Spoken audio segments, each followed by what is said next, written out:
Hello guys, good morning o adlong Domingo. O kay adlong Domingo man, dugay ng mata o ang akong bana nag-request na siya ipaluto. So kita, sunod ka. Kay gusto niya magyaw-yaw ha. Sige ra ba tagunit og cellphone. Nga, sige pupo na mayaw-yawan tag di oras. So, sunod ta para way reklamo o magsige og gunit og cellphone ang asawa. Ba? Bitaw.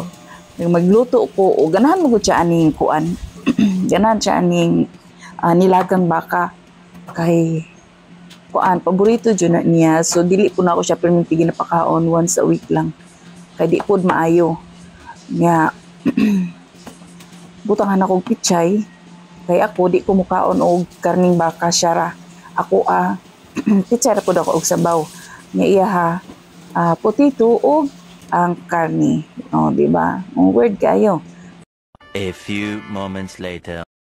Og sabay pagduha-duha, magisa na ta. Charot. Bitaw magisa na ta og bawang, onion og kaning ginger kay para ang luya man good makawala siya og langsa sa karni.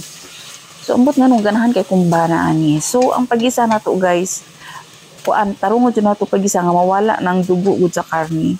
Kay, kuan ka nang para mawala dyan po ang ihang langsa. Unya, atong takluban, kay atong hulaton nga murag magtingog-tingog na gud siya. Kay, after ana niya, makita na to nga nagisa na gud siya, butangan na to og boiled water. Pag nag-boil na good siya guys, tanggalon nato itong ihang bubble sa taas. O pagkahuman, butangan nato og magic cubes. Then, butangan nato og salt. Tapos, atong takluban. O hulato nato nga maghumok ang karni. A few moments later. So, kay humok naman ang karni, ibutang na po nato ang potato. Then, ato ang hulaton nga maglambot para ibutan na po nato ang pichay. A few moments later. Og humok na ang ato ang potato, then ato na ang isunod ang pichay. O makita ninyo daghang kay pichay. Kay ngano ganahan kay kog pichay.